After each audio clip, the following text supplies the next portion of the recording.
Welcome back to the Friday 5 for September 6th, 2024. My name is Andrew Ayers. I'm a business law and estate planning attorney with offices in Edina, Minnesota and New York City. On Fridays, we like to take a quick look at 5 questions from the week, answer them in about 5 minutes, and get you onto your weekend. Question number 1 this week, can I bring a lawsuit if the contract wasn't signed?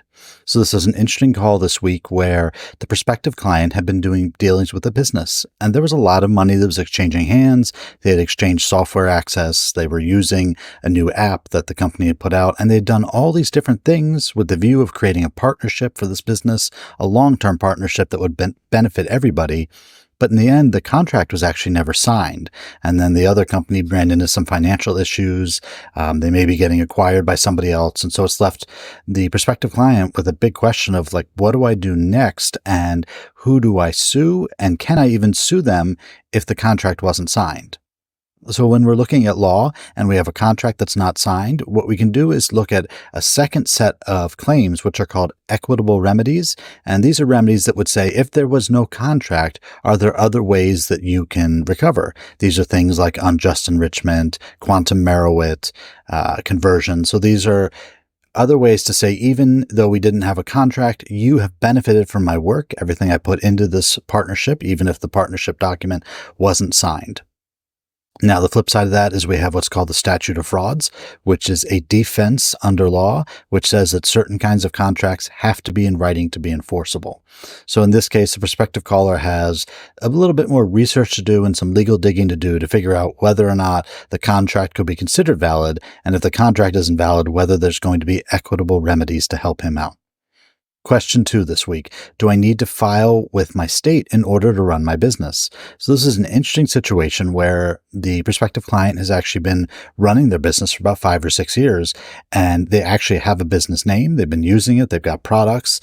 They even put LLC after the business name. However, they never actually filed for an LLC with their state. And so the question was, do they even have an LLC or not?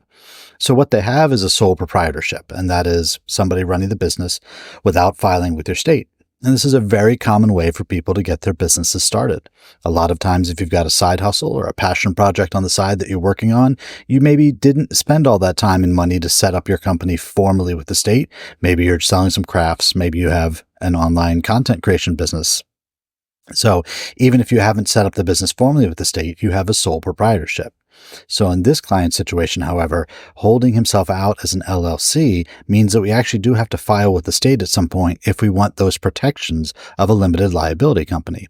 Because if we don't do that filing and the company gets sued, one of the first things that the other party is going to bring up is that this LLC is not actually registered with the state and is thus not entitled to the liability protection that the LLC would grant them. So if you've been running a sole proprietorship, that's perfectly fine. You can make sure you do that. You pay your taxes. You've done everything you need to do. But if you want that extra layer of protection that an LLC will provide you, you need to make sure you filed with your state.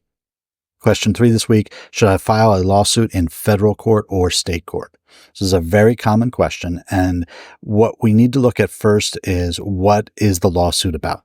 So certain kinds of lawsuits are always going to be in state court. For example, if you're getting a divorce, marriages are a state law issue, so you don't file in federal court if you're going to get a divorce. When you have a landlord-tenant claim, so your landlord isn't accepting your rent payments or is trying to evict you, those are normally going to be state court claims. Same thing with family courts if we have children and we're dealing with child support issues. When we get more generalized kind of cases, we're looking at federal court, and federal court has very specific rules about jurisdiction. One of them being you have to have certain amounts of money that are being sued for, and oftentimes you have to have the two parties be in different states so that federal court is the proper venue for it. And so when I've run into this question before from a variety of prospective clients, everyone seems focused on they want to file in federal court. It's the bigger court. It's more important in their minds. They think that's the way to go. But you have to remember that federal court is what we call a court of limited jurisdiction, which means they actively try to find ways not to accept your case. So if they can look down the list of types of cases and say, nope, this is a divorce case between two spouses, even if one's living in Pennsylvania and one's in New Jersey, doesn't make it a federal case, you have to go to state court. So remember, before you get your heart set on federal court, you have to make sure you actually satisfy the federal court jurisdiction requirements. Question 4 this week, do I need a trust if my kids are all adults? So this came up in the context of clients who previously created a trust and had provisions for their children when they were under the age of 18. So as we know from prior videos, if we have children under 18, we need a will to appoint guardians for your children in case something happens to you, and we also need a trustee to manage money for them while they're under 18. In this case, the clients had actually created this trust about 20 years ago. The kids are now all grown. We have grandchildren involved as well. And so the question was, do we really even need that trust anymore? Because if the parties had died tomorrow, they were fine with their children, now in their 30s, just inheriting all the money. They didn't need the restrictions of the trust. So if you have adult children who you're comfortable with them just receiving a direct inheritance, then the answer is no, you don't need a trust. There can be other reasons why a trust may be beneficial for you. It gives you different control aspects down the road. You can have trustees be able to manage trust assets for you if you become incapacitated, but there's no requirement of your children, once they're adults, still having to receive their money through a trust. It's really up to you, and it points out the importance of working with an estate planning attorney to make sure you get the right document for you.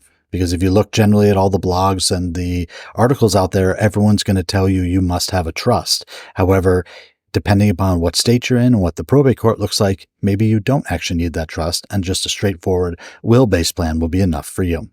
And question 5 this week, do my estate plan documents need to be notarized? Once again, a very common question. We're dealing with the execution piece of how we sign our various estate plan documents. So I want to take a step back and say, when we're looking at a notary public, someone notarizing a document for you, they're not saying that this will is valid. They're not saying this document is valid.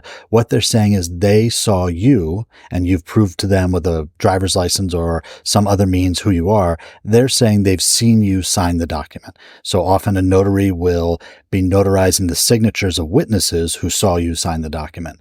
But a common misconception I get is that for a document to be legally valid, it must be notarized because the notary makes the document itself valid. And the fact is the notary ties to the signature. So the notary says that Andrew signed this document on this certain date, on September 6, 2024. So depending upon the estate plan document you're dealing with, it may or may not need to be notarized. What we need to do is look at first the type of document and second what state you're in. So each state has different requirements as far as what has to be notarized. It's usually even more important that we have witnesses to the will, and then the witnesses' signatures are what we're actually interested in notarizing, not necessarily the signature of the person who signed the will. So those are our 5 questions for this week. If you like this video, you can hit the like or thumbs up button below. You can subscribe for future episodes on YouTube. You can always submit a question for future episodes at the link below. And you can go to my website, andrewmayers.com, for more information or to set up a phone call. I hope wherever you are, you have a wonderful weekend and your September is off to a great start.